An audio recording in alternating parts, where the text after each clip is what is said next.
Good evening, everybody, and welcome back to Holden's 11. We got a great episode tonight where I welcome comic creator Trevor Fernandes-Lenkiewicz. Trevor, welcome. Dude, it's a pleasure to be here. I'm really glad we get to sit down, connect, and chat a little bit, my friend. This is going to be a great one. Our topic tonight is the top 11 modern comic artists. It's a subject that I'm passionate about, and I know that you are. And best of all, at the end, we're going to talk about your current project, which is currently kicking ass over on Kickstarter. Thanks, man. I picked up this book in Baltimore. Viewers, it's called Area 51, the Helix Project. And in my unbiased opinion, this is one of the best indie comics out there. So we're going to take some time and focus on that. But, before we get to that, we're going to take some time and talk about some of the artists that have influenced us. And in particular, in this case, we're going to try and focus on sequential artists more so than cover artists. And I will remind our viewers that this is not necessarily a ranking by anyone's talent or anything like that, right? Mm-hmm. For sure. Yeah, I think a big part of this was also gauging these artists' influence and how they've shaped the landscape of comics at the current time. And again, like looking at it from a particular time span of the 2000, around the mark of the new millennia to now. Because certainly, like if it was from the 2010s onward, this could be a very different list. Right. And like I say, this is anytime we make these lists, it's difficult to maintain the integrity of the list.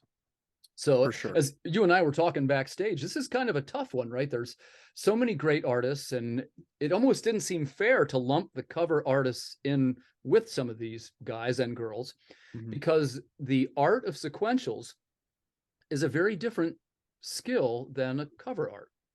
For sure. Yeah. That's one man's opinion.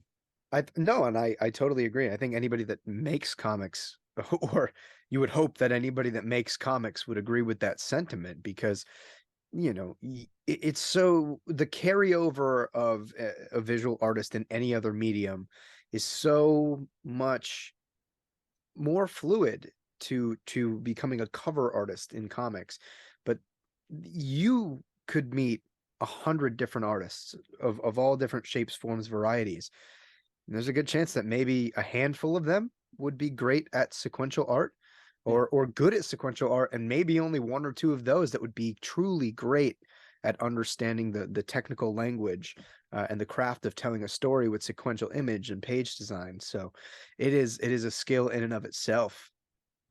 Well said, well said. And without further delay, let's launch right in. I know you want to talk about this fella. Number 11, Gary Frank. Yeah, I mean, how do you not? I think he's probably, and it's hard for me to give him this accolade strictly because you don't see him a lot. Like he's consistent enough where I think he's doing sequentials every year, it seems like, at least, there's at least that overlap. But like he might be the greatest contemporary superhero artist in comics. Like I'd give him that card over even, there are some revolutionaries that we're going to be mentioning on this list.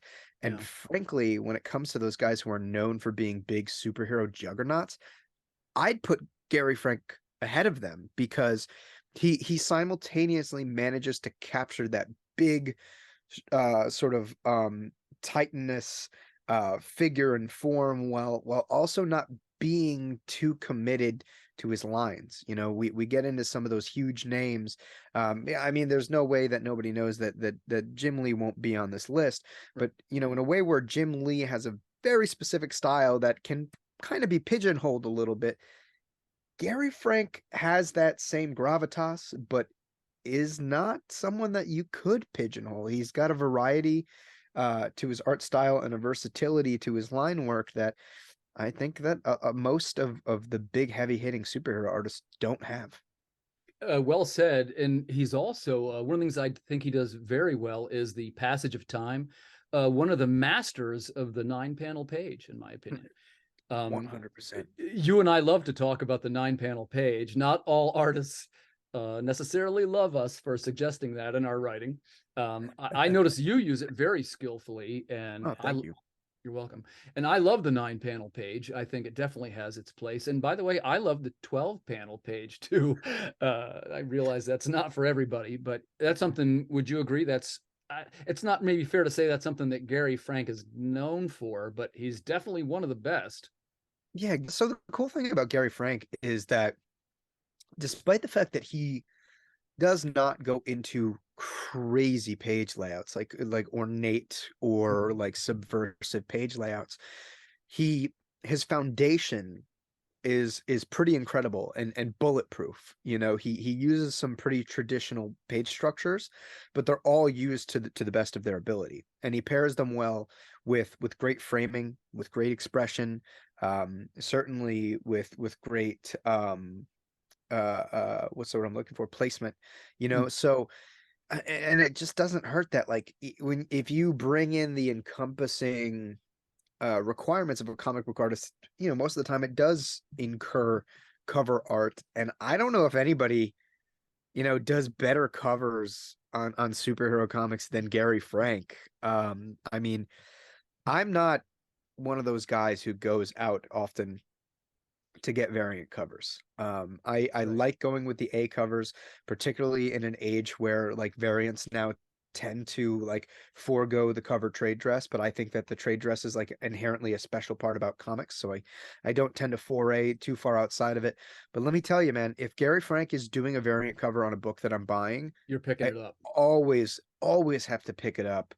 I mean, there's just, like I said, just such a gravitas and a weight to his artwork.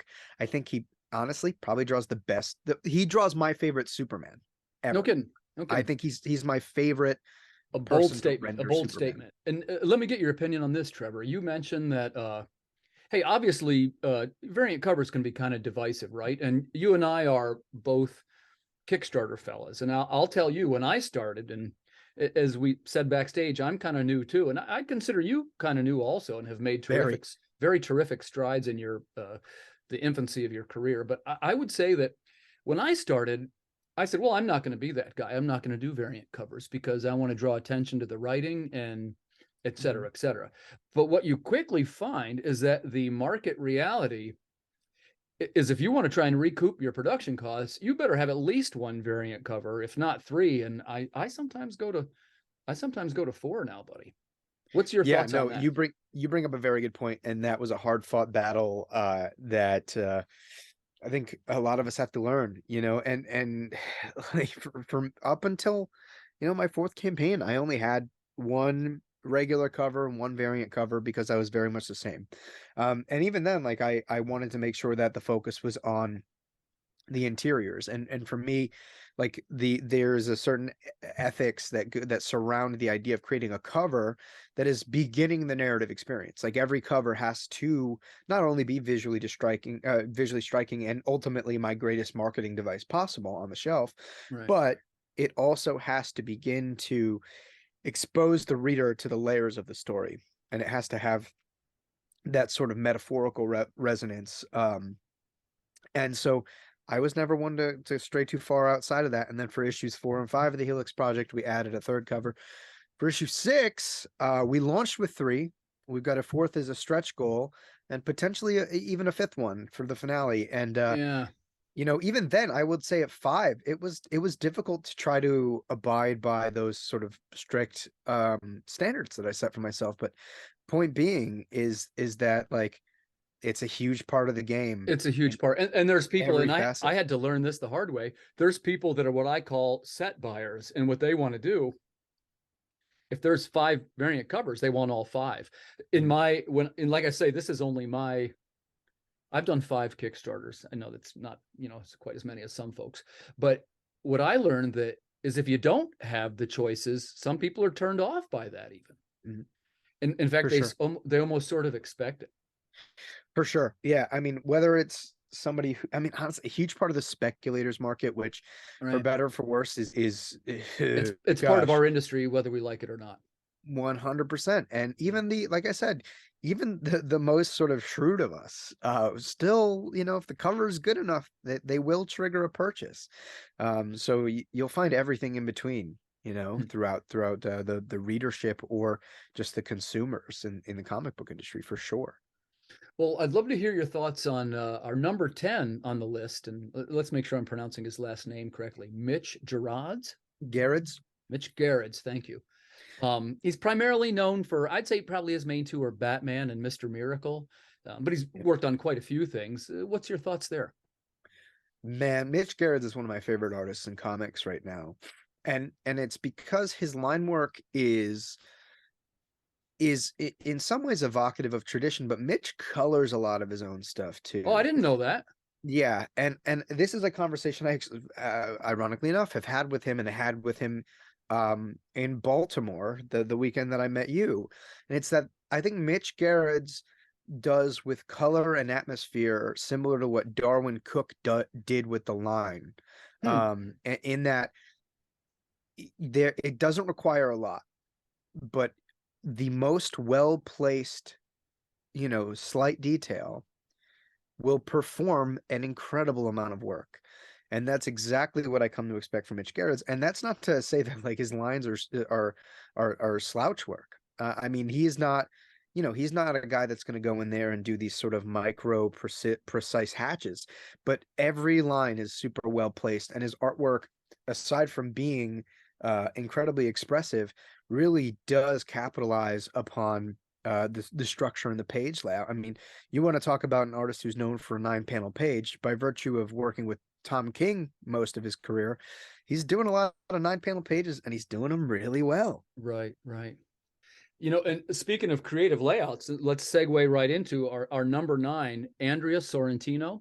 He's an Italian artist and kind of known for, he's a creative layout guy and sort of like a heavy ink style, I would say. Yeah, for One of sure. your There's favorites? like yeah, I mean, I love Andrea Sorrentino. Like, I mean, what he did with Jeff Lemire and Gideon Falls is just like atmospheric. The page layouts are so unique and so like they're forceful in a way, Yeah. because like you can't help but be captivated by a lot of them, and particularly in a story like that is such a mind twist. I mean, he really takes full advantage. And even something recent he did, and I don't normally like movie tie-ins, but he did a Batman movie tie-in book called Batman Imposter, that he did with Mattson Tomlin.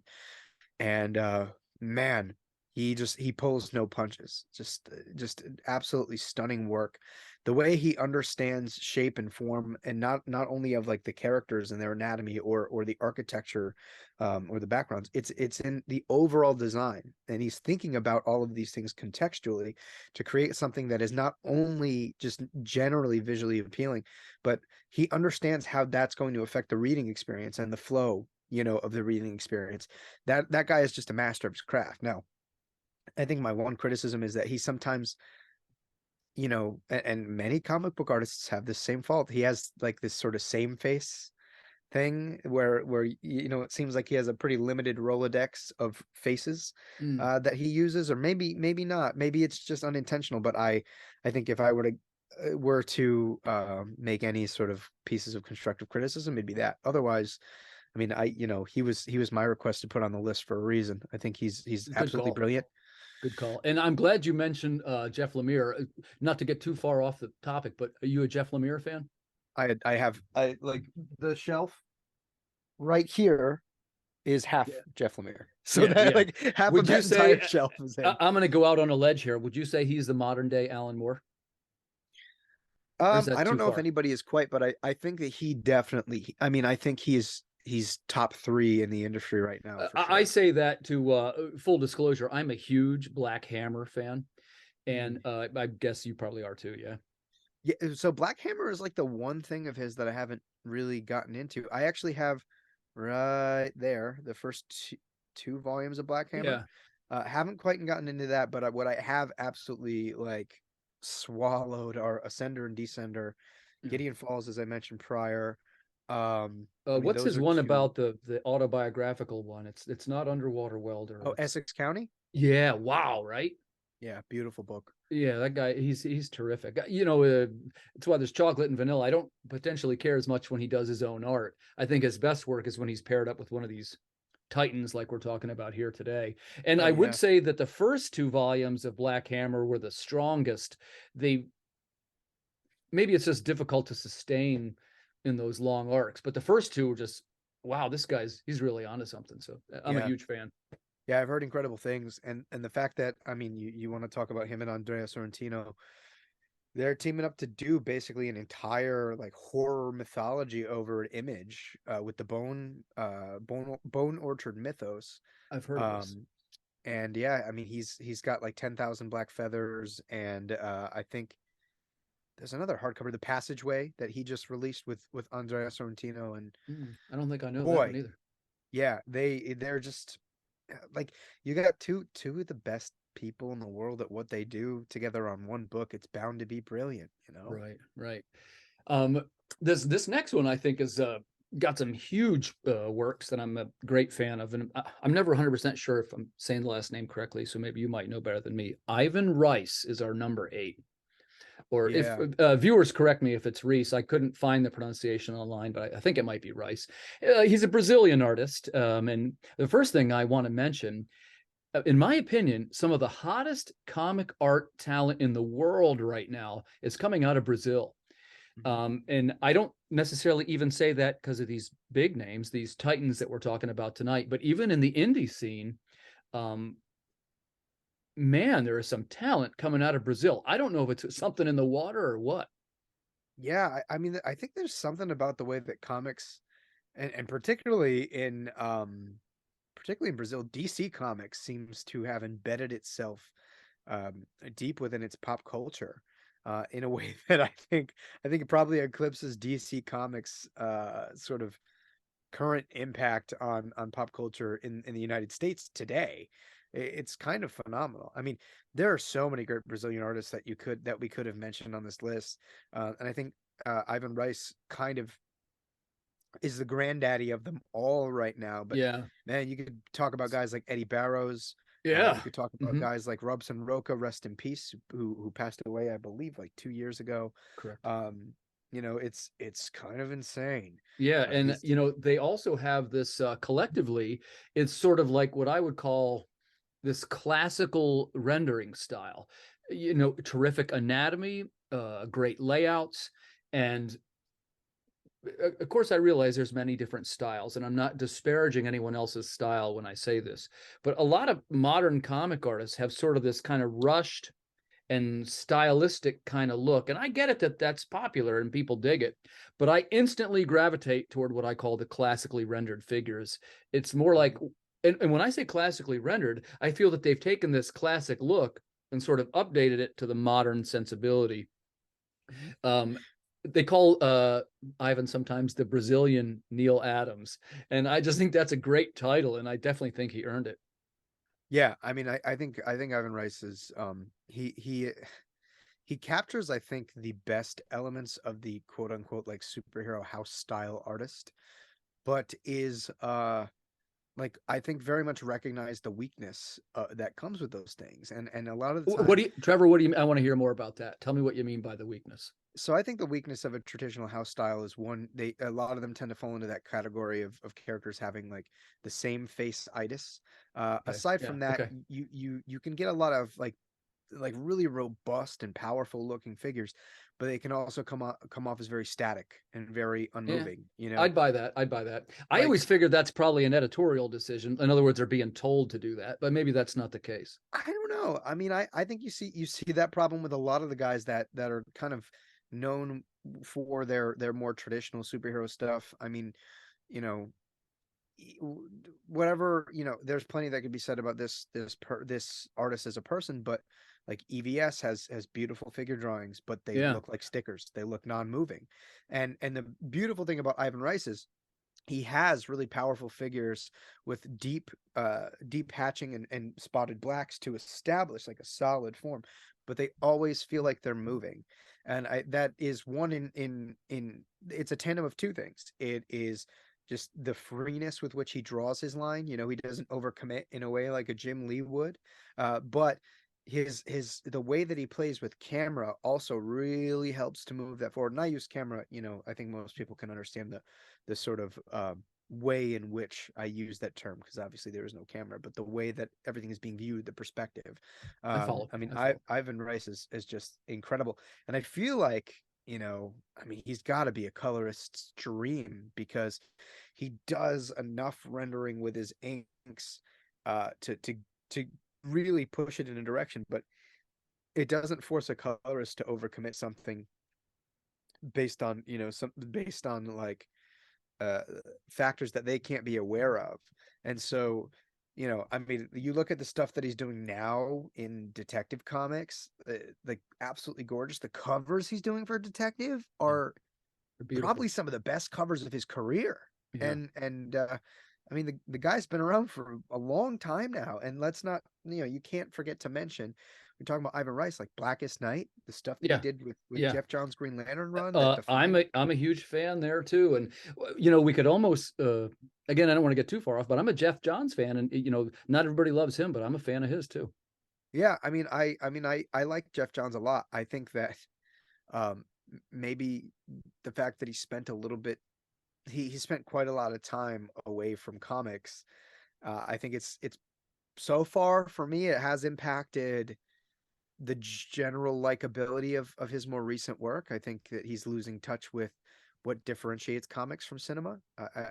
Like, for example, as much as I liked Geiger, which, let's like shout out a project that he did with Gary Frank, who's another sort of member of our list here.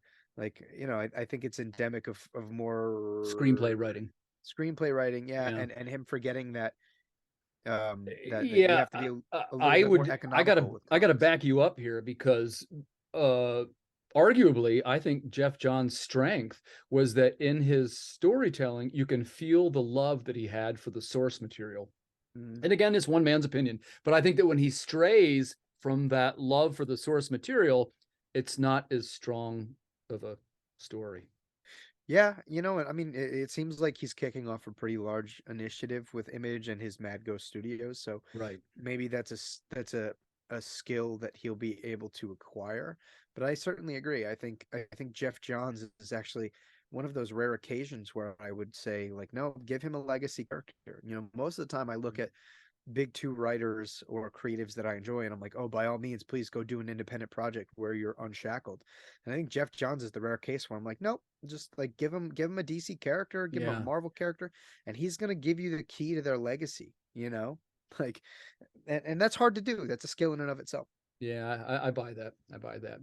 Let's move on to our number seven. And this fella is he's a Filipino artist and also an avid musician, which is one of the reasons why I think he's cool. I might need a little help with this one on the pronunciation. Leniel Francis Yu. Are you a fan? Yeah, yeah, I like Leno Yu. I think I'm most familiar with him from Superman Birthright and Right, right. some of his X-Men stuff.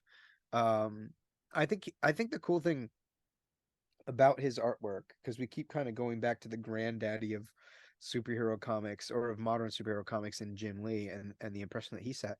What's interesting about Neil Francis Yu's lines are that they have that sort of rigidity and that sharpness that Jim Lee's do, but they're also like there's a little bit of like a scratchiness to them that I think helps them kind Yeah, of redefine themselves yeah, it's a little as comic sketchy people. almost.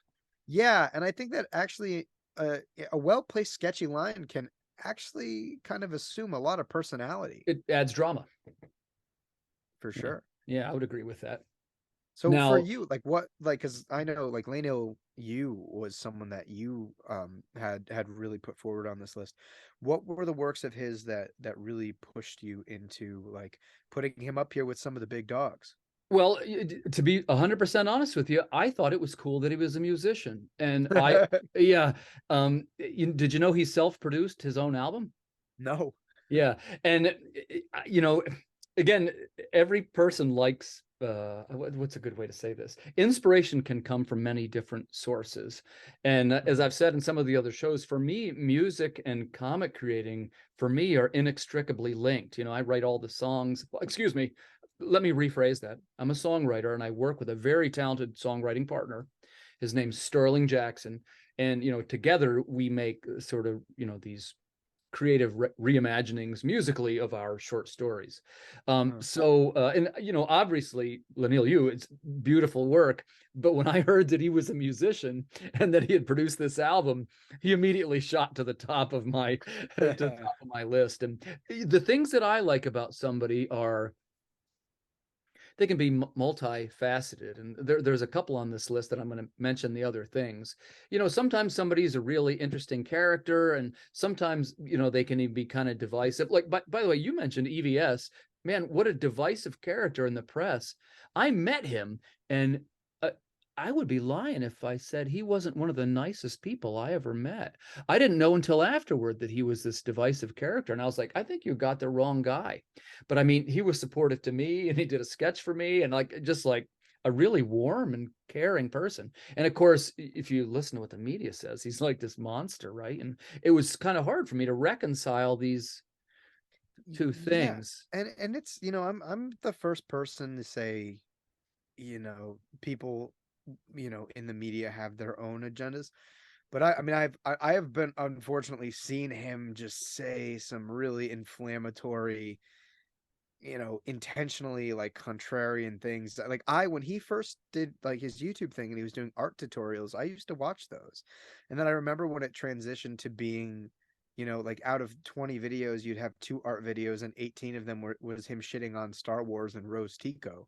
And it's just like, Oh, I okay, didn't know like about that. Yeah, yeah, it's like I see where your focus lies, and there were kind of several times after that where I kind of backed off and like tried to give him a chance, and like sometimes just the stuff that would come out of his mouth was either like kind of sexist, yeah, one, and also I think a lot of what he has to say is like antithetical to everything I believe about the creative process. He always talks about like this return to form. And it's like, yeah. if I'm going to be frank, I have absolutely no interest in making my book look like something that happened 20 years ago. I I have see. no interest in making my book look like something that's happening now. Yeah, Um, that's a good point. And I didn't mean to accidentally back into something political. I kind of don't really do any of that because I mean, yeah. there's enough of No, that already. I mean, you're serving like a genuine experience you had, I mean, Yeah, like yeah. To be honest with you, I was surprised by all that. And that, it is one of the things I don't necessarily follow the other stuff. And you could even make a pretty good point that I avoid it. yeah, I don't blame you. I don't blame you, man. I really Well, don't. and since you mentioned sexism, Trevor, when I was making the list, and as we love to say, that it's difficult to maintain the integrity of these lists. And Yeah. as I was looking through it, I was like, well, wait a second. This list is what we call a sausage party. I Mm. said, we've got it. There's tons of great female artists out there, and I felt like I wasn't showing enough representation. So I Mm. gravitated toward one of the series that I love. And that series is called Saga, and our Mhm. number 6 is Fiona Staples. Yeah, it's hard like when you're talking about, influential female sequential artists in comics. It's hard not to talk about Staples. I mean, Right. Saga is one of the most prolific indie juggernauts of the modern industry. And despite the fact that you don't see her venture out beyond Saga, I mean, it's pretty remarkable that they're what, like 60 Some issues crazy in number. Yeah, it's to their creator-owned series, and I'm they, through the first 2 volumes, I think. yeah, I mean, it's pretty remarkable, and I give her a lot of credit because I think based on like the sort of eclectic nature and the eccentricity of Saga, it pushes her to do some pretty innovative things, and I was hoping you would say particularly. that because we'll save this for the next list, but I'm a huge Brian K. Vaughan fan. And Mm, I'm not trying to speak for Fiona, okay? But I've got to think that she receives these scripts and goes, "What?" You know, you read the first one and you go, "What is going on here?" And you finish the first arc and you go, "This doesn't even make any sense." And then you get to the end of the second arc and you go, "This is magic. What happens next? I can't wait to find out." yeah. And I feel that she really sells the weirdness that is inherent in that book. And what I mean by that, even the character designs, like start from scratch. Okay, you got the talking TV head guy, you Yeah. got the lying cat, you got the interstellar war with the guy in the horns and the pregnant. It's kind of a love story. Like, what exactly are you guys doing here? But Yeah. somehow they take these impossible ingredients, right? And the result I felt was just magic. And Yeah. admittedly, it's not for everybody. You know, if you're going into this thinking, hey, well, I really like Superman and I like comics, so I'm going to like Saga. Oh, hold on a second. Rewind, because this is a very deep, very multifaceted kind of experience. But I think that, you know, with somebody with the talent level of Fiona Staples, she took these admittedly impossible elements and crafted this beautiful form out of it. Yeah, I think one of the way you phrased it, I like particularly when you let me re-English myself here. I like the way you phrased it when you mentioned that she really sells all of the weirdness, because that is a huge factor in developing tone and atmosphere for the story. And she does a good job at capturing all that weirdness, but also like when you get down to the more human of the story, the more emotionally resonant and sort of thematically resonant moments, it also feels very human. And that Yeah, juxtaposition that she's able to accomplish in simultaneity is pretty incredible. You sometimes see the extremism of those 90s artists that go kind of two balls to the wall and they have no idea how to bring themselves back. And correct. Fiona Staples can go pretty balls to the wall, but also remembers that at the core of these stories, people are going to connect and relate to them most if they feel human. And Yeah, that's pretty there's remarkable. like a subtlety to it, right? Like a Yeah. subtlety and a grace. And like when I'm explaining Saga to people, because it's not, even when you go to explain it, it's about half hard to explain that story. And I would say, you know, it's kind of at its core, it's a love story. Yeah. You know, I mean, that'd be a fair assessment of that. So It's I mean, it is a story about love reaching across, the galaxy, literally. yeah, Uh literally. so yeah, I mean it's a solid story, and I mean, like I said, it's an indie juggernaut for a reason, and Fiona Staples is a big part of that. Yeah, her style, out of the people on our list, first of all, she's Canadian, which is sometimes I like to always know where the folks are from, you know, because we all have different influences in our lives. And I Mhm. would say she's one of the more stylized kind of artists on this list. I was just gassing on about, you know, the classically rendered style and how it's what I love. Mhm. And if you would have told me, how do I say this in a way that doesn't come out like I'm ripping on Fiona Styles? Like if you would have showed me the character designs and just on a piece of paper, I might have said, "Wait, what? I don't think I like this."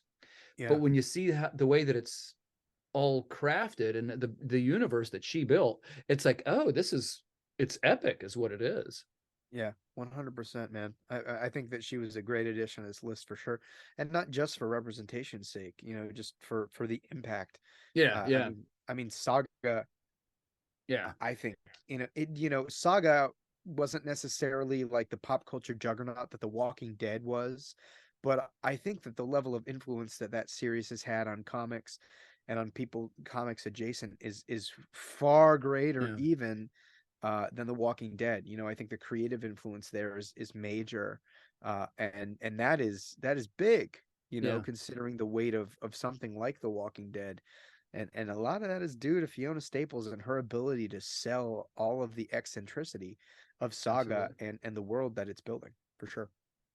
Okay, well let's swing back. We'll swing back to something a little bit more mainstream and getting heavily back into the DC world. That's our number five. That's Greg Capullo, Hmm. who I'd say he's mainly known for. Of course, he's an American, and he's probably mainly known for Batman, I'd say. And of course, Yeah. he's the metal guy, I believe. Yeah. Yeah. He did Dark Knight's Metal. I Yeah, mean, so, you know, I say, I mean, Greg Capullo is one of the reasons that I started reading comics. His Batman with Scott Snyder was foundational for me. yeah, good I stuff. have a Court of Owls tattoo on Yeah, the inside of my right arm.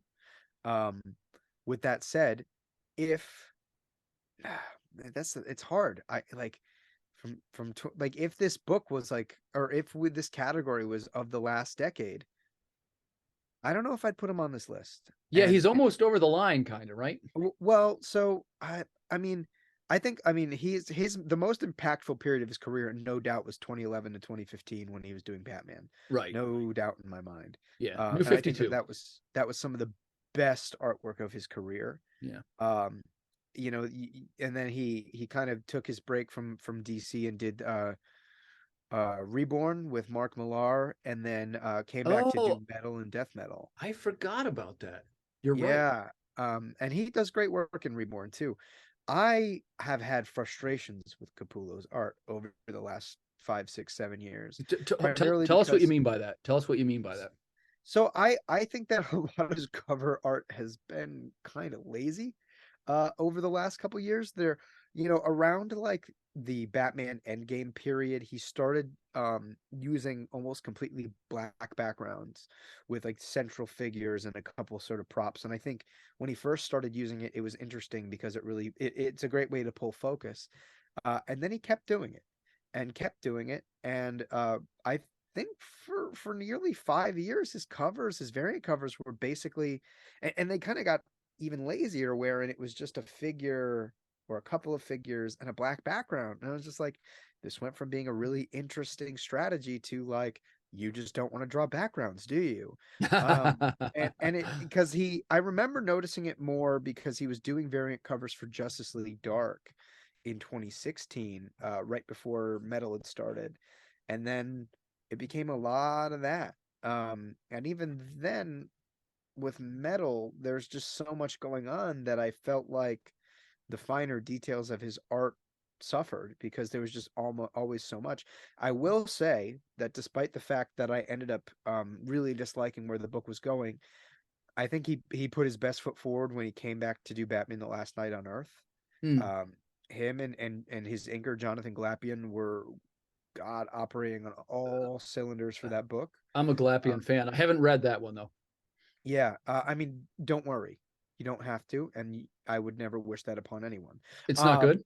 no, no, aggressively not good. I will say that the ironic thing about that is that the first issue was actually fantastic, and I thought that Scott Snyder and Greg Capullo were ramping up for their magnum opus, and then the rest of it happened.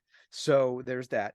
But Hmm. the artwork is fantastic, and it's really hard to take away what Greg Capullo has accomplished in his career, but particularly in the fact that I think the meat of his greatest accomplishments are kind of within like a 5 year period. Like the 2010s, he murdered it, and some of He's his work on essentially he established the look of Batman through 10 years of well, starting with the New 52. and even his storytelling. I mean, his perspective. Oh yeah. I mean, I think he's most known for his figure drawings, but he's also got a really great eye for composition, and I think that's why that earlier period of him doing those Batman covers with the black background, featuring primarily a figure or two and a couple sort of set pieces, were so good because the composition was so striking. That's Um, I'll give you my 2 cents. And first of all, I agree with what you said. But as I mentioned earlier, I always assumed that when they have those kind of designs, that it's an editorial decision, or in this case, trying to emphasize his strength, which many people would say is his figures. See, I think that his overall design is what makes him great. Like my favorite Okay. moments in the new 52 Batman is somebody who absolutely adores that run. I think it's maybe the greatest modern Batman run ever. It's a Um, solid point. I'll get but back you there. but like his ability to compose a page, and it is just insane. Like his understanding of compositional design is nuts. I mean, like his cover work for that run was fantastic. They were always striking. And but you get into like the actual meat and bones of his sequentials and the way that he is able to play with camera and also with panel shape and size to accentuate himself. I actually like went back and studied a lot of that stuff, and you begin to really consider the rhythmic value of the storytelling. And I really like that you brought up the interconnectedness of music and comics because I very much feel the same way. I think comics are a rhythmic medium, and in the way that you look at music on paper and you look at all the shapes and sizes of mutes Yeah. of notes and rhythmic patterns, panels very much operate the same way. You look Yeah. at a whole note, for example, in music, and it's basically a Yeah. circle. It's Yeah, round, man. it's open. That's kind of the equivalent of looking at like a Greg Capullo establishing shot, or if you have a couple of insets found, intermingled with that larger set piece, those are like your eighth notes. You know what I I mean? forget if Or I your asked you, dotted 16. are you a musician? Absolutely. Yeah, yeah. What do you That's play? so I was primarily a guitar player. I played actually trumpet in the Yukon marching and pep band. So Nice, nice. yeah, I had that under my cap, and I'm serviceable on piano and on a drum kit, but those are Yeah. probably the two I was best at. This makes a lot of sense, man, because it's like you say, the rhythm of the rhythmic storytelling, as you put it, is analogous to musical composition. And Capullo is a guitarist. Like Capullo is a musician, and it makes sense that one of his strengths are really catering to that rhythmic element. And you really Hmm. begin to think about all of sort of the not only the shape of the panels and the way that that creates a rhythm, but also what is being depicted inside. It's either limited or sort of like larger spaces. Like there's just a lot of nuance there, and I think it's part of the reason why I fell in love with Capullo's art style so early on in reading comics is not just because he draws kind of more traditional figures, but he's able to make them work so well in the sort of rhythmic sequential storytelling. And so, like, as much as I certainly had criticisms and have criticisms of Capullo in some recent years, you can't take that away from him, Yeah. and like he's a unique figure in comics, but I think for all of the reasons that people don't typically acknowledge. Yeah. Hmm. Well said. Well said. Yeah, I would agree with everything you said there. So let's move on to our number four. This is a super interesting fella too, and I have a little trivia about him. Olivier Coipel is our number four. Sometimes people say that he is the French Arthur Adams. Mm, I yeah. thought that's a fair description in his case, I thought. Yeah, you know what I like about Coppel is that he does maintain a lot of sort of traditional techniques to a typical comic book art, but he's more in that camp of like the Mark Silvestri type, where he maintains that while also using a lot more fine art influence than I think most people would give them credit for. Compositionally, the flow of his line work is very different compared to a typical like traditional superhero artist, and yet he's able to maintain that larger than life gravitas, that you would get from a Gary Frank or an Ivan Rice, just to use, or a Greg Yeah, Capullo, just to use guys sure. that we've already had on the list. So yeah, I mean, not to mention that, unfortunately he doesn't do a lot of interiors, but he doesn't miss a step when he comes back to him. I mean, he did that first volume of the Magic Order with Mark Millar, Oh, and right. that was stunning work from him. And I think that those were like the first consistent interiors he had done in a good while. So, despite the fact that I don't think he necessarily maintains that sequential consistency that we would have liked somebody on this list to maintain, he always comes back to it in great stride. He's also got what I think is a cool tidbit of trivia, which he was in one of these. He's a Guinness Book World Record holder. They did one of these for the fastest 20, well, it wasn't 24 hours, but the fastest comic book production. And I'm sure you've probably seen before where fellas do this, hey, I'm doing a 24-hour comic. But he was one of the guys that did, and they went, the whole way through every step. I forget what the end time was, but he's Huh? a record holder for that. I thought that was kind of neat. I didn't know that. Fun little tidbit is that when I was like 19, I was going to New York Comic Con, and I didn't know what Olivia Coipel looked like. And I had no idea that he was black. I had heard his name and I was like, oh, French guy. And just being the idiot that I am, I just assumed he'd be a very fair skinned dude. And I walked up to his table and it was like his handler, and just because comics are comics, you don't always look at the people who are making the books. I was Right. just like, oh, can you sign this book for me? Like, I really love these covers that you did. He's like, oh, that's not me. And I was like too embarrassed to go back. I was like, at 19 years old, I was like, oh, I feel like such a dipshit. Oh, yeah, yeah. To be honest with you, I don't know what most of these fellows look like on our list. For better or for worse, comic book artists are known for their work and not necessarily for their appearance. So, yeah, he could walk right up to me and I wouldn't know him. Yeah. I'll tell you Yeah. something funny. This happened to me in Baltimore.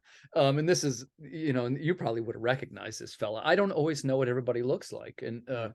I'm in the elevator, and I had a little incidents with my hotel, and they ended up upgrading me to a better room. And there was a few issues, and they took care of me and gave me good service. So I'm in Mhm. this great room, and I'm on the 9th floor, which is one of the better things. And I got the, bayfront view room. I looked out, right? I'm on the Mhm. elevator rolling up, and the nice gentleman says to me, he says, "Hey, you in town for the convention?" I say, "Yeah, I'm actually pretty excited. I'm expecting a good one." He says, "Do you mind if I ask, what do you do?" I said, "Oh, I'm a writer. I write a series of science fiction comics, and I'm a small publisher. I mostly use a crowdfunding platform called Kickstarter." And I said, "How about you? Are you in town for the convention?" He says, "Yeah, I'm here for 2 days." I says, "Well, what do you do?" He says, "Well, I'm an artist and I write a little bit." And I said, "Oh, is anything I might know?" He says, "Well, I wrote for Superman. My name's Jerry Ordway."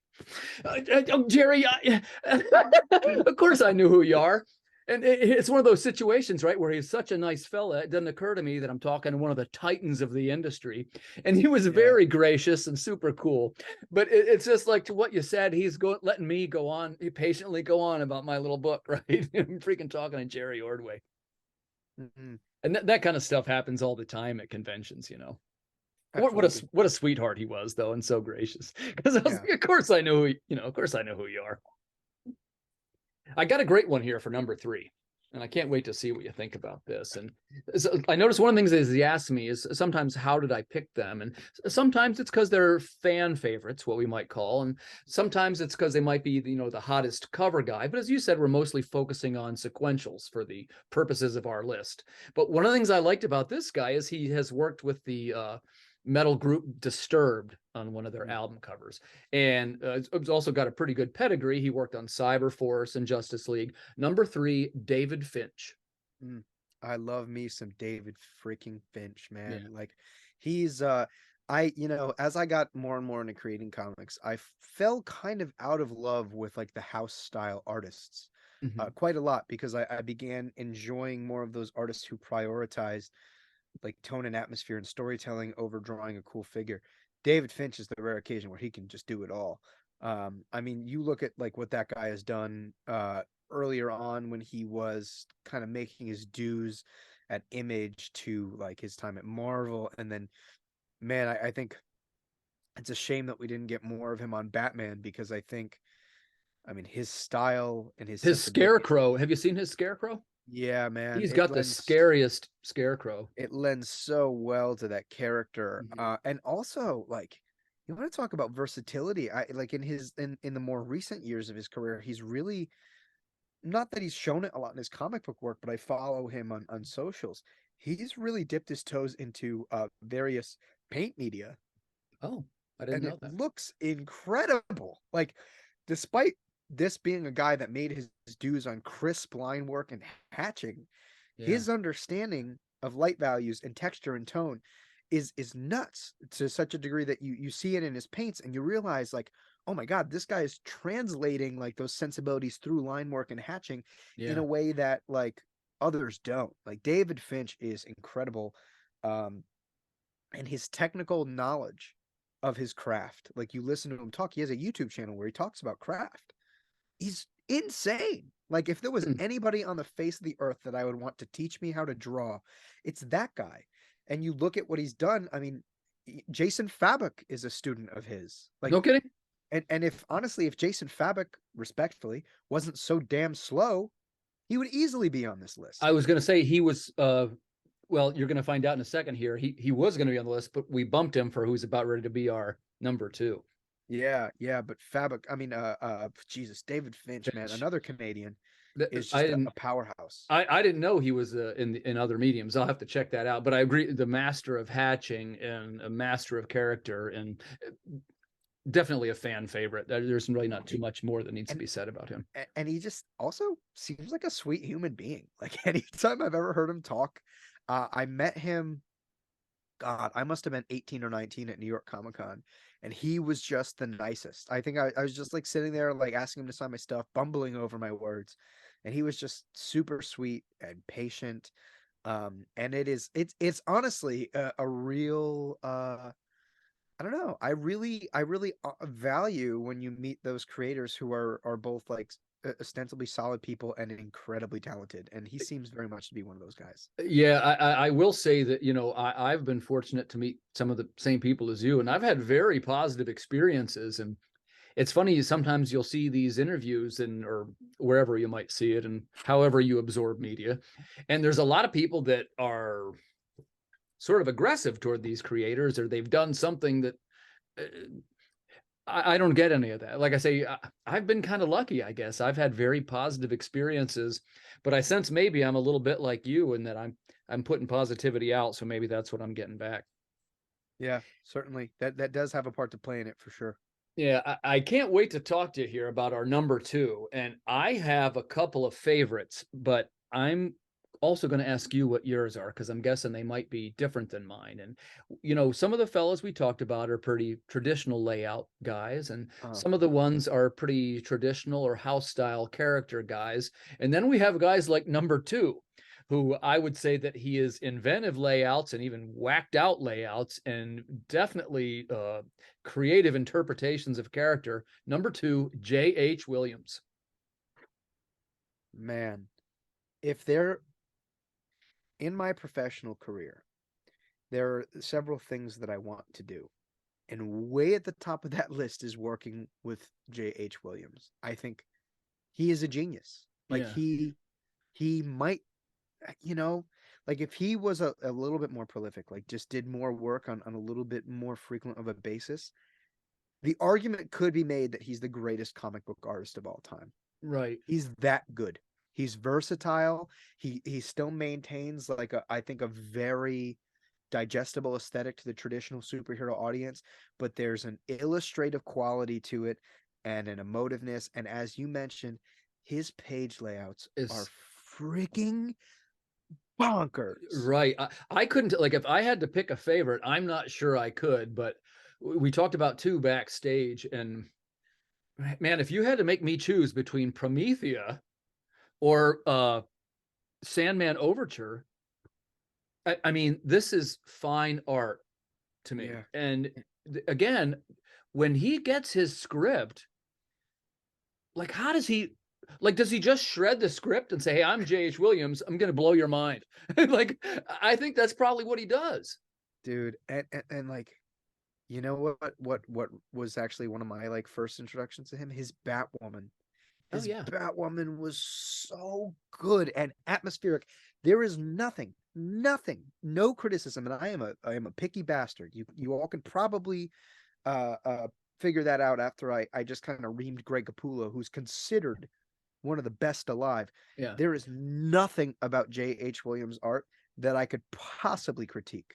Yeah. Nothing, which is insane. He is a revolutionary in terms of what he does with design and atmosphere and tone. The guy is just like dripping in visual storytelling ability.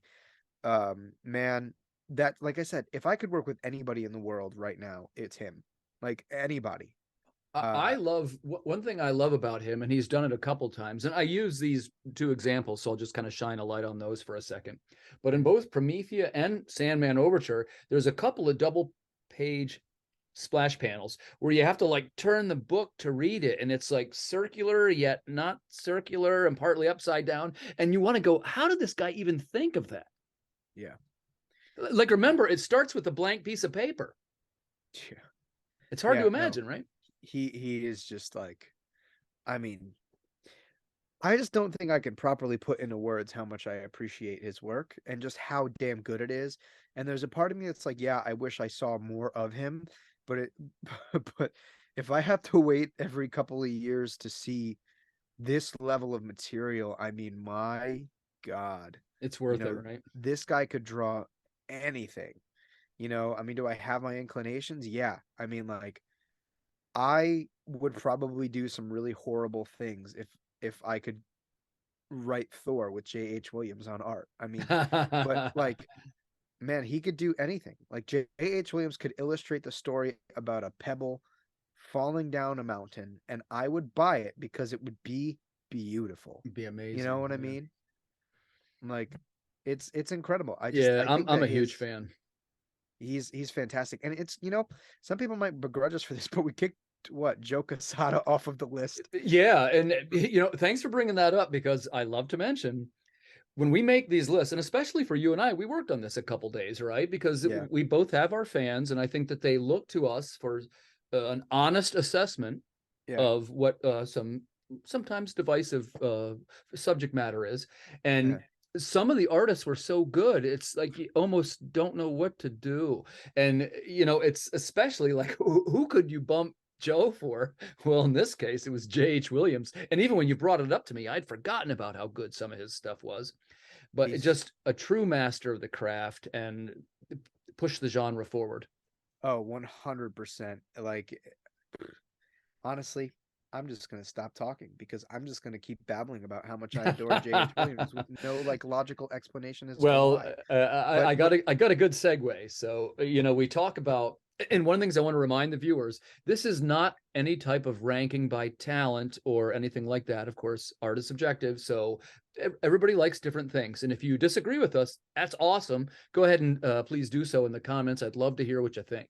And Mhm. particularly when it comes to art, there isn't really any way to empirically rate somebody. Well, he's a 9 and he's a 6. So what we've done is we sort of collectively got everybody together that we loved and we wanted to chat about. But we knew when we had number one, we wanted to be somebody that was kind of a titan in the industry. I think we would agree with that. So Mhm. our number one, Jim Lee. Yeah, I mean, like, probably What the can be most said? ubiquitous comic book artist alive, maybe ever, Maybe one of the most mimicked. for sure, 100%. I don't know if there's anybody that's been aped more than Jim Lee has. Right. And you could argue, and I say this lovingly, I mean, Finch started out as a Jim Lee ape. Mm-hmm. I mean, a lot of the biggest names in the industry started out as a Jim Lee or a Mark Silvestri ape, and that includes David Finch. Right. That includes Tony Daniel. I mean, Greg Right. Capullo was a little bit more of a McFarlane ape, but I would agree. still, you know, it's pretty You're talking remarkable. now here about like the hatching style, especially between Finch and Lee, right? Yeah, in many ways. I mean, even the way that they construct their figures and forms, are very similar in so many ways. I mean, I have my complaints about Jim Lee in sort of more contemporary comics, and I had made the point when we were off screen that like if our cutoff point was the 2010s, Jim Lee wouldn't be. I would almost have not allowed Jim Lee to be on this list because I mean he's done what, one interior book in the last 5 years, and it was like a Suicide Squad #1. Yeah, I think it was that one. And yeah, I think you might be right. Yeah. Oh no. Well, so he's done that, and he did like 4 pages in one of those Dark Knight's Metal prequels, and a bunch of covers, most of which I would argue are incredibly forgettable. Um, and that's not like I mean, Jim Lee's impact is just there. You cannot talk about modern comics and not You, you, assess you his almost impact. can't not mention Jim Lee. Yeah, I would agree with No. that. And like you were saying about Helix, it seems like a pretty cool dude. Oh, he's so sweet. I mean, I met him in person. Oh God, this another New York Comic Con story. It was at the end of a panel, and I was kind of upset because I had kind of, for lack of better words, I had pussied out on approaching Frank Miller because I was like having this moral debacle because after these guys get off the stage, like everybody rushes them, and I was like, oh my God, I can't rush this old man. Like I can't Right, rush right, Frank right. Miller, right? I felt so guilty because I had just purchased Dark Knight Returns #3, and I could have got signed by him Wow. right there after the panel. I was like, I cannot rush an old man. You have a bunch of these antisocial people that don't quite understand etiquette that are like bothering him. And I was so bummed. And I was walking out of the panel, and I see Jim Lee kind of like, sprinting along. And I was like, Mr. Lee, I know you're in a rush. I was like, would you mind if I got a photo? He went from looking like he was about to murder someone to looking like I had just gifted his kid like the toy that they've always wanted. Yeah. Like he immediately perked up, took a photo with me, like said thank you, as if like I had any idea what the hell he was thanking me for. So like, by all means, I have never heard anything but great things in regards to the way that he treats his fans, and that's admirable, especially someone like him who is at the top of the mountain. Right. And you know, our focus here for the list is obviously on sequential art, as we've said, but you can make a really powerful case that Jim Lee has done an awful lot for the industry in general, an awful lot for elevating the careers of those in his squad, and to a certain extent as an inspiration for the indie community for what guys like you and I do. So he's kind of got many hands that stretch out into the medium. He's more than just sequential art. So that helps him get on the list, of course, but he wouldn't be there at all if it wouldn't have been for his talent and the years of skill and diligence that he put into developing his own unique style. And his work, you know, despite the criticism, it's striking. It's Yeah, eye-catching. I mean, God, I mean, Batman, Hush, and Batman and Robin, one of my All-Star Batman and favorites. Robin might not be the most well-written stories, but Jesus, did Jim Lee draw his heart out on those books. He killed it. And there's something to be said for that. I mean, I think honestly, Jim Lee has probably defined two going on three generations of comic book artists. I mean, you have you know what came after he did his original stint on Marvel in Image. You had the apes there. You have his superhero work at DC from the early 2000s that has a generation, and I think that his work is just so striking and so persistent, and has had such an impact that you know 2 generations later you have people that are still singing his praises to people that Right. you know probably haven't been reading comics since Jim Lee has actually done interiors, but that message has been carried along so fervently, and you can't discount that. I would say he definitely inspired the next generation of comics Several creators. Yeah, several, like I said, yeah. maybe even three, It which probably is is going to keep insane. going. Yeah, I'd Yeah, agree with it's that. it's nuts, man. Absolutely nuts. Well, ladies and gentlemen, that concludes our top 11 list. Trevor, that was a lot of fun, man. I think that was a very in-depth assessment, and we definitely hit some great artists. Looking forward to seeing what the viewers think of our choices.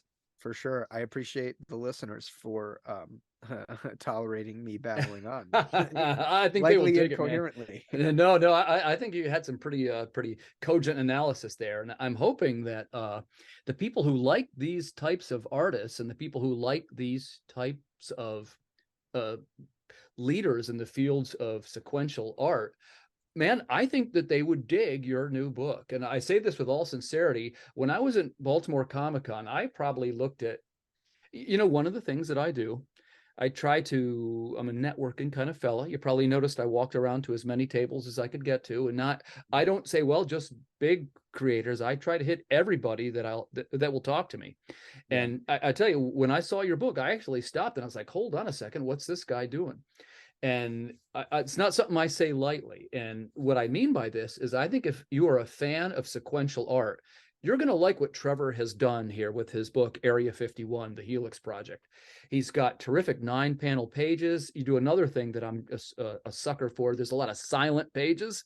People that know me know that I love that. If you can drive the story without any words, you're doing the craft of comics correctly. It isn't about who can put the most words on the page. And before we wrap things up, I'd like to ask you a couple of questions.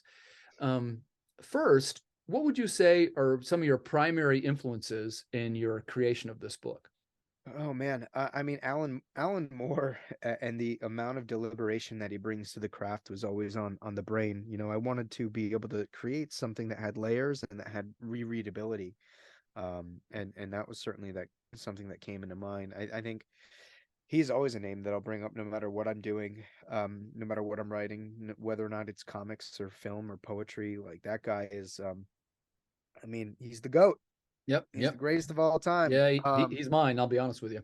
100%. But you know, if you're looking at the Helix Project, I pulled a lot of theme sort of inspiration from Dwayne McDuffie and the stuff that he did with the Milestone universe and uh when he eventually hopped onto doing like the DC animated stuff. I think that my penchant for like complex and gray characters comes from Brian Hill and particularly his work on American Carnage, which I think is the last great Vertigo book Mm. um, ever. Like, and I mean not great in like, oh, it's great, but I mean great. Like it is something to be remembered. And Vertigo has a legacy of excellence and some of the best that comics has ever seen. And I very much think that that book is overlooked and belongs in that category.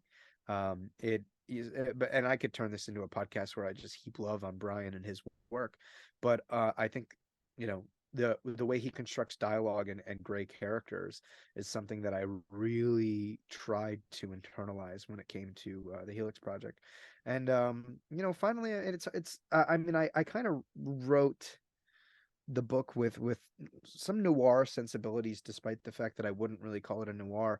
So it's hard not to mention Brubaker and Phillips, Ed Brubaker Yeah. and Sean Phillips. Yeah. But yeah, I think that is kind of a good little smorgasbord of creatives that inspired the direction that I took on this book. Awesome. That's a great reply. And I will tell you, when you went into what I call the production elements of making your book, and as you know, writing your book and then dealing with all the production elements are two very different things. And I was almost surprised to see the way that you pulled those elements together so cohesively. How did you, let me think of the right way to ask this. First off, did you pattern it after anything that you loved, or did you have a vision in your mind of what the final product would look like? Like in terms of the print? Not only the print, but even specifically the use of 9-panel pages. You got a pretty complex use of cliffhangers. Mm. And it's also episodic, but everything feels like part of a larger world. That's not easy to do, man. That's something I'm trying to do, and it's a challenge. Oh, well, I appreciate that. It's very kind of you to say. I don't know. I think a part of it was when it comes to the cliffhangers, for example, it was just the acknowledgement that, we're bootstrapped to the ground indie comics and we're crowdfunding. So, I immediately knew like there's no way I could produce this comic book on say a monthly basis or even really a bi-monthly basis. And so I wanted the end of every chapter to feel memorable, to kind of segue somebody into picking up that next book. Yeah, I mean, as an adamant comics reader myself, even like month to month, I'd forget what happened, and Sure. so it's just like, I don't want anybody to walk away thinking that, not honestly, not even thinking anything else. I just didn't want them to forget what they had read prior, and I needed that sort of weight. And also, I tried to be conscious of the sort of tier structure of the comic in that I have to look at this as an overall 6-issue series that's being built into sort of a larger story. But I also have to consider what each individual issue is accomplishing. And then further, you can go further down that totem pole where I have to look at the scene. And then within the scene, there's the page. Within the page, there's a sequence. Within the sequence, there's just a panel. And so, I just always try to be not like omniscient, but I want to make sure that I have my eyes open to the several sort of layers of context that comics require of the creative team. So that's where that kind of comes from. When it comes to like the use of panel and page design, I mean that's what differentiates comics is that there is a graphic design element to comics that you don't quite Right. have even in cinema. Are you, And may I ask you, are you a graphic designer at all? nope. Just when I say this, please don't take this as an insult, but we often hear, I'm just the writer. Well, I think when people say that, they're either being fake, or like if you really believe that, what are you doing? Like Right. there's no in between. I don't say I'm just the writer, because my approach to the creative process is very hands-on. I mean, I'll at times I'll do rough pencil layouts if I have an idea. I mean, if Yeah. somebody were to read my scripts, they're far from the Marvel method of Stan Lee writing, a page-long synopsis for a whole comic. I mean, there's direction in there. I mean, Right. I'll call out like You shot board size, you board your framing, own panel panels. Yeah, composition. yeah, I do that Yeah, too. Um, 100%. do you like I say, I'm just nerdy enough to where I find this part interesting, and Uh-huh. for myself, I've said before, and I want to see what you think. I never really wanted to be the publisher. That part sort of happened to me accidentally, Uh-huh. but it's the same with you, right? All yours are self-published, and Yeah. Yeah. I you're mean, building you're building your universe from the ground up. I only really created Pocket Watch Press, my publishing company, as a sort of vehicle to legitimize my To books. distribution, yeah. Yeah, I'm the same way with Earth Dog Studios. It's just the way that I get the books to the marketplace. And I'd like to ask you one more question. This one's about crowdfunding, and thanks for your honest answers. yeah. So when you make your books, let me actually rewind that. When you begin your Kickstarter campaigns, are you raising completion funds, or do you have a book in the can and this is your distribution? It's mostly printing, and then it Printing. also gives me the headway to start reinvesting money into the production of future books. Yeah. Usually by I mean, and it's changed, right? Because this is the Area 51 Helix Project is my first comic book series ever. And now we're reaching issue 6, so there's been a pretty consistent evolution. So the answer isn't really the same for every issue. Like at this point right now, despite some setbacks and delays, the only thing we need to do is get the book lettered. So it's less about the money to to do that single book. It kind of is just like I see the money that I put into that first issue as like me investing in myself and in my vision as a creative voice. Right, right. And now really it's just me trying to fund the money to continue doing it, and do it in perpetuity. So it's like I would say I actually had a conversation with my artist the other day where he found out he effectively made more from my Kickstarter than I do, Yeah, because that's true of my guys. I use that money to take care of my artists, to take care of production costs. I don't see a dime of that stuff. Yeah, me neither, Um, man. so yeah, I hope that answers your question. It does, and one of the reasons why I ask is number one, I genuinely enjoy your book. I think it's one of the better ones out there, and also I'm struck by how many similarities we have between us in our production. I do have another question, if you have a moment, which is, in your end game, do you see yourself? Are you eventually fishing for a publisher which will release the Pocket Watch Press products, or is it more about building Pocket Watch Press to where you're the premier publisher? I mean, I don't. That's the thing is that I really don't want to be the publisher. Yeah. I get a lot of people that ask if they can submit or whatever. And certainly, like if I ever put myself onto a position where I have any real power, I would like to champion the creative voices that I think are doing different things. Um, I mean, in an ideal world, I mean, I'd like to become an imprint at a company like Image where, the distribution of rights lean in the creator's favor, but I also have the network and the connections that And it the provides me better distribution. for distribution and cheaper production costs. And Yeah. also, Yeah. it gives you network into other avenues like merchandising, which ultimately, that income stream will allow me to create more. Yep. So, I think I'd like to be in a world where maybe I can unload the responsibility of Pocket Watch Press on a reliable figure who knows what they're doing, and certainly like maintain some level of advisory control. But for me, the end goal is becoming a generationally talented comic book writer. I want to be that guy that 20 years from now a new generation looks up to, um, and is influenced by. And I think by that, I'm not looking necessarily for the accolades, although they'd be nice. To me, that means I'm a you know I'm a memorable storyteller, and Yeah. ultimately, Yeah. what stories are the connective tissue between us, between people. They allow people from all around the world, from different walks of life, to relate to each other. And so, if I'm able to weave a story and make it entertaining, but also heartfelt and something that brings people together, by some way, shape, or form, well, then I think that's a pretty good thing to leave behind. So for me, like becoming a great storyteller means that I'm finding a way to connect and relate to people through things that are interesting. And I think, people forget about that element to storytelling. Yeah. Yeah. You're right. It's a great answer, man. So, Trevor, in closing, tell our viewers where they can find you. So, by the time this drops, we'll probably still be kickstarting the sixth and final issue of the Helix Project. If you would like to check it out, we actually will have the entire series available as an add-on or through various catch-up tiers. We're doing a lot of really cool stuff there. I think, there's a really unique opportunity to watch a young creative voice really find themselves. And I think the evolution is clear throughout the 6 issues of this story. I think I mean, at bare minimum as a product, you're getting a lot of bang for your buck. You know, I don't think there's really many other, if any, Kickstarter comic books or crowdfunded comic books that can compete with my price point. You know, you're getting anywhere from 24 to 32 pages for anywhere from $5 to $7 on average, and on really solid quality printed stock, no advertisements. So, you know, if you're like, wow, this guy kind of sounds like an asshat, at bare minimum, you have a shelf stable product that I think is very much worth your money. But I also believe in the story. I believe in what myself and the creative team have been able to do.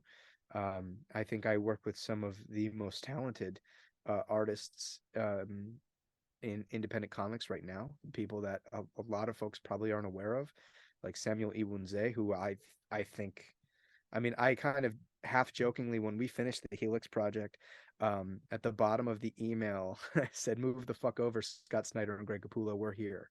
Yeah. And he's that good. And then you have guys like Adrian Bonilla, who's done variant covers for me, Marcio Ferreri, my colorist, my letterer, Taylor Esposito.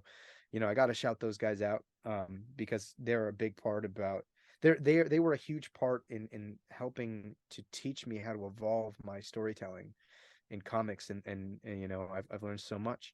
Um, I don't know where the hell I was going with that, but point It's being is, good to give a shout out, man. And I will have viewers. You can hit the link that you see in the comments there, and of course the graphics. I'm going to make some indicators of where to find you on Facebook and so forth. for sure. But yeah, if anybody has a little bit of spare cash lying around, they want a solid story with great art and solid production value, Area 51, the Helix Project, is going to be on Kickstarter until the end of February-ish.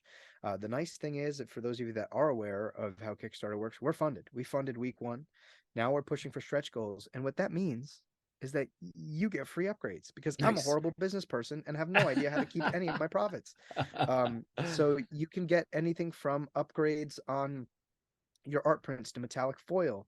We're going to be unlocking a new variant cover, hopefully, at Nice. 10K, which is my ultimate personal goal for this campaign. If we can hit 10 grand, I'm going to make the A cover a wraparound cover for free, Oh, nice.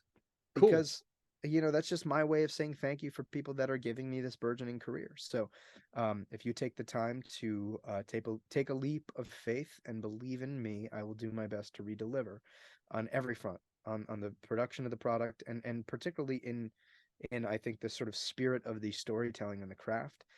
And beyond that, we've got a lot more coming. And fortunately, you know, if you like this, I always say my first work is my worst work. So it only goes up from here. And yeah, I hope you'll check that out above all else. But you can find me on most social media at Pocket Watch Press. On Twitter, due to limitations, it's P Watch Press. But there you have it. That's where you can find my goofy looking ass on Perfect. Instagram and on the Perfect. internet.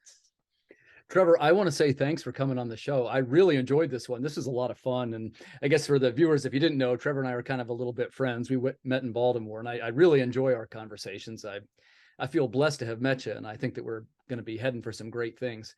I wish you Pleasure. every bit of success with Same your here, man. project. Yeah. Same here, 100%. It's really nice to be able to, you know, we've had this conversation a lot, like privately, about like finding your class of creators, and it's really nice to find sort of a kindred soul, a kindred Yeah. voice in the community, and somebody who I think you're doing amazing things. I think you're putting out great work, and it's great to be able to have conversations about our work, about others' work. And I think the cool thing about like the doing this podcast was kind of seeing like how your mind kind of is framed around the conversation of comic book art, Yeah. which is quintessential, obviously, to what we do. So I Yeah. had a great time. Thank you for Yeah. having me. Yeah, it was a pleasure. It was a pleasure. And viewers, I'd like to thank you for tuning in. And I'm going to include some links here. I have to tell you, don't miss Area 51, the Helix Project. It's the best project out there right now. So thanks again for tuning in, viewers. I will look forward to seeing you on the next episode. Good night, everybody.